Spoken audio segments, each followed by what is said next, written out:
ирээд иргэдэг Монгол Монгол Оюутны холбооны дэд зэрэгэн ариун шиг байна. Тэгэхээр хамгийн сүүлийн байдлаар ерөөхдөө Монгол улс маань 8 цагаас оройн 8 цагаас өглөөний 5 цаг хүртэл хөл хариутай байгаа. Тухайн цаг үеэр зөвхөн зөвшөөрлөлтөөр ирээд маань гадуур зорчих юм боломжтой. Харин үлдсэн ирээд маань болохоор хөл хариуч гэртээ цалин захирахын мөрөгтэй байгаа. Тус хөл хариу болохоор 3 сарын 1 хүртэл Монгол улсын засгийн газар сонгосон байгаа. Мөн 2 сарын 7-ны хүртэл хүчин төгөлдөр онц байдлыг 14 оноор сонгосон. Мөн нэмэх нь 90 хоног сонгох үгүйг хэлэлцэхээр одоо засгийн газар парламенттай санал оруулахаар шийдвэрлсэн байгаа. Мөн хамгийн сүүлийн байдлаар ерөөхдөө Хятадын Sinopharm вакцины Монголд оруулж ирэх зөвшөөрлийг авснаар нийтдээ 5 төрлийн гэр төрлийн вакциныг Монголд оруулж ирэхин зөвшөөрөл авсан. Тийм болохоор дараагийн сараас иргэдэн болохоор ерөөхдөө тухайн 5 нэр төрлийн вакцинаас өөрийн дур сонирхлоор сонгож хэлбэлэх бүрэн боломжтой болсон гэсэн бэ.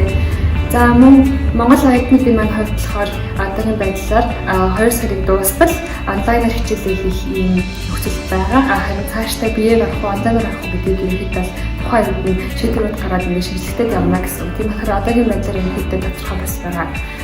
Мөн Монгол улсын ерөнхий сайдын ерөнхийдөө хэлснээр Ад иргэдэг бүх хитэн вакцинжуулсны дараагаар энэ хөл хариуг багасгах юм төлөвтэй байна гэсэн ийм хандлагатай байна гэсэн байгаа.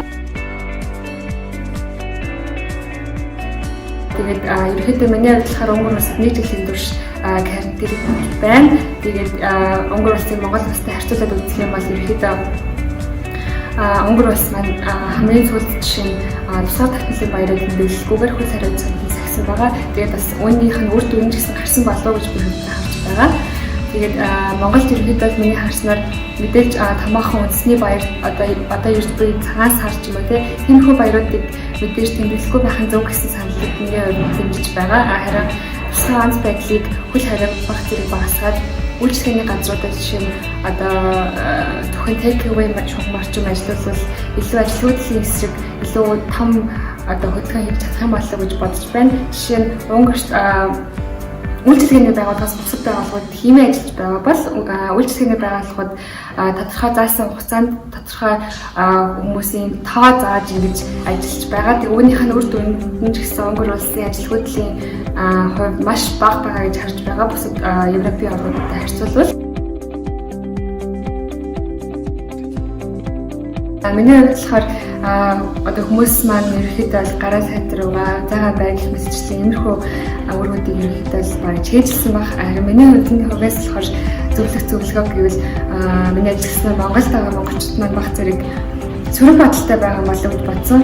Тэгээд та бүхний сэтгэлд хийгээд байгаа энэ бүхнийг одоо ингээд дарж чадна гэж хүсэж байна. Тэгээд миний бичлэгийг хүлээж авсан та бүхэндээ баярлалаа. Тэгээд бичлэгийн төгсгөл ирүүлэх сайн сайхан бүхнийг хүсье. Баярлалаа.